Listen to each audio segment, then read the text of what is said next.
What's going on, everybody? Dogman Dan here. We are in Warframe. It is update 18.4. Let's get busy. Now, no new weapons or frames this time around. We do have a skin, the new Trinity skin. We're going to go ahead and take a look at the skin bundle here in 1 second. And there are some changes in here, so we'll go through an overview of changes. Some big things actually happen in this update. I think that you're going to be pretty happy with. So we'll cover that here in a second, but let's first look at the skin bundle that's out. 250 platinum. I own it, of course. This was actually given to the fan channels, the official fan channels and media press, just as FYI. I want to make sure everybody's aware. Full disclosure, for the purpose of review and looking at it. So there it is. It actually looks quite nice, but we're going to actually go ahead and take a look at what it looks like on our Kubro, the bow prime or the bow skin, as well as the Trinity skin. Let me snap a shot of that awesomeness right there. Okay, because I haven't actually put it on any of my stuff yet, so we're just going to go ahead and do that. So, oops, wrong thing. Hi, Rosie. I took Rosie out for a little bit so we can go through it all. So, appearance of Rosie. Lotus pattern.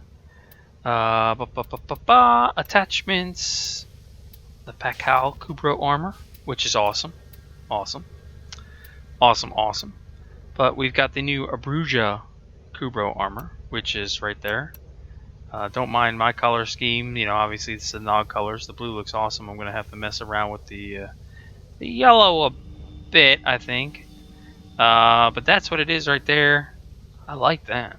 That is crazy looking. That is it's part of the Trinity pack, of course, as we just saw.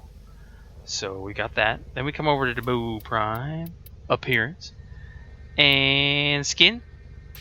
And here's the skin. Don't mind my setup on it. I haven't really messed around with the Bow Prime in a while, but that's an awesome looking skin. Don't really like the attachments on it now. So let's get the Sugatra off of there. I like that. That design is awesomeness. Yes, indeed, indeed. And this will go for your regular bow and your bow prime, just as FYI. Okay. And Trinity appearance. Again, don't mind my Trinity setup. It's probably not correct, but let's see what we've got here. Body. Oh yeah, the body. The new Trinity Strega skin. Strega? Yeah, Strega. So that's kind of funky. Let me just come over here, take a look at it with the regular base Trinity colors, Trinity Prime colors, or regular colors that it comes in. It's a little different. Let's go with the helmet as well. There's the helmet. Alright. That's really different. It's kind of funky, actually. I don't know how much I'm going to like it on there, though. But it definitely looks quite... I mean, it's cool. I like it. I do. Actually, let me Nog color it, if you will. Just so I can get a better idea. Yeah, okay, the helmet looks pretty awesome now, in my opinion. Just me. There we go.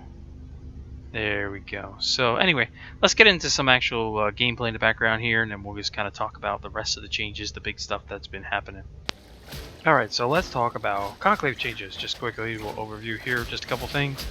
Players can now create private matches in Conclave via the matchmaking option. These matches are limited to friends and invite only, and will provide no affinity, challenge progression, standing, or end mission rewards. Minimum player count, AFK timer, and forfeit wins are also disabled in private matches. Let me say this again. You can now create private matches in Conclave. Can you only imagine what the Nog army is about to do? Oh yeah, now I think it's time for another Nog Army Clan contest. Oh yeah. Anyway, moving on. Reduce the ammo pool of the Daku from 30 to 20 in Conclave. Decreased the range of Limbo's Cataclysm in Conclave. The Grinlock Conclave mod has been changed to 60% accuracy when aiming. Reduced the ammo capacity for most primary and secondary weapons in Conclave. This is all Conclave again. Reduced the range of Slash Dash. Conclave team selection now displays how many players are needed to start a match. Increased the damage of Cernos in Conclave. Conclave mod Plan B will no longer activate when killing Loki's decoy. Galantine, Sindo series, War, Frag War, and Magistar damage increased in Conclave. They fixed Atlas's Rumblers attacking each other in Annihilation. Neza's Fire Trail FX are no longer visible in PvP. Fixed Kastanas not having a duration if they passed through Volt's electric shield in Conclave. The Conclave double tap mod's damage bonus has been reduced from 50% to 40%.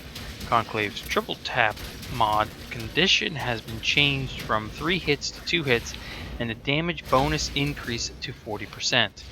They reduced the slam attack damage of heavy melee weapons in Conclave, and they also reduced the damage of the Orthos Prime in Conclave. But most importantly, in Conclave, you can now create private matches.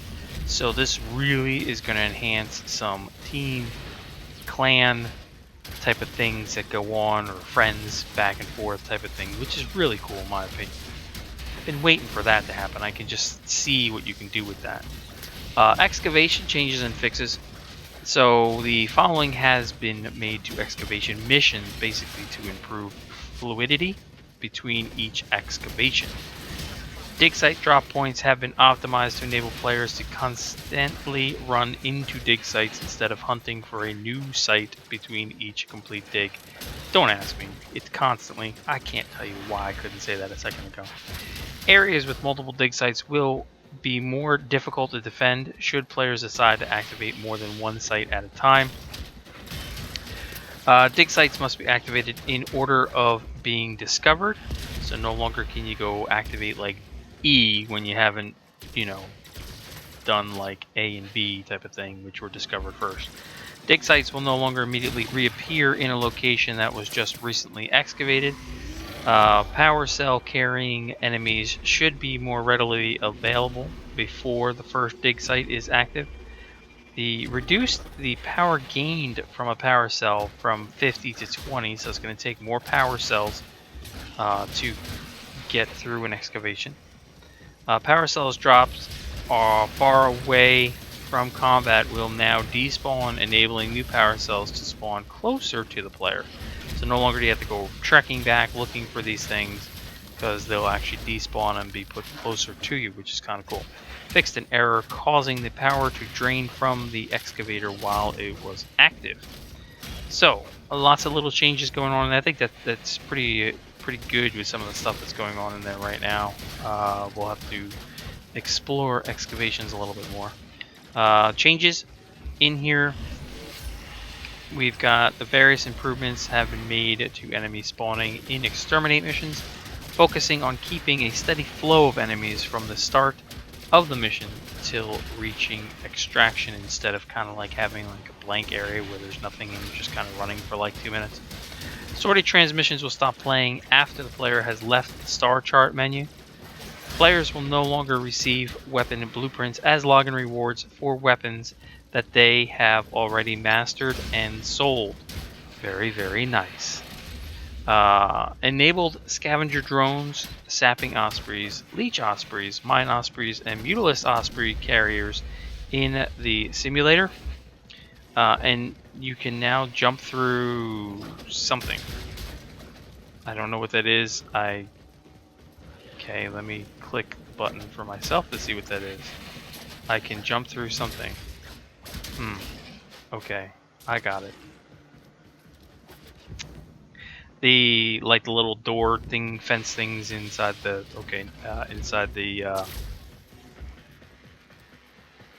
I'm at a loss for words, everybody. Inside of the void, when you're trying to jump through things. The horseshoe bat, if you will, I guess is what it's called. Anyway, apparently what we used to say wasn't with Windows is now not Windows, and you can go through the little digital extreme design and everybody just be like, well, I don't know what you're talking about. And you'll find out when you play. You'll know exactly what I'm talking about. The master requirement has been removed from the Arsenal console in Relays. Very nice. And we've got a whole bunch of fixes. Again, I'm going to have all this stuff up on the nogcommunity.com everything Warframe page, blog page, as well as on the nogcommunity.com forums. Obviously, you can go find them over on the Warframe forums if you want to as well. I'm just going to quickly peruse through here. There was an error causing clients to end up with a 50 base armor after completing the second dream. That has been fixed. Mag's bullet attractor not properly drawing projectiles to hit its targets. And there's a whole bunch of other stuff going on here. They fixed several portions of the J3 Jordis Golem's third phase that were skippable due to holes in the surrounding terrain. That's no longer going to happen. Fixed enemies affected by Nyx's mind control taking less damage at the end. Fixed void key drops not properly matching what players at the end of a mission. Okay, and then going through, they fixed some boss abilities ignoring Limbo's Rift Walk. Okay, and we just keep going here, we keep going. And the most important thing, everybody, the most important thing is it actually says it right here. Fixed an issue where login rewards were not given to players. That's right. They fixed an issue where login rewards were not given to players, which we talked about in a prior video about that. So let's hope that that has been fixed permanently. But that's it for now. I will catch you guys in further episodes. If you have comments or questions, please do feel free to leave them below. Otherwise, we'll catch you next time. Thanks for watching as always. We'll see you soon.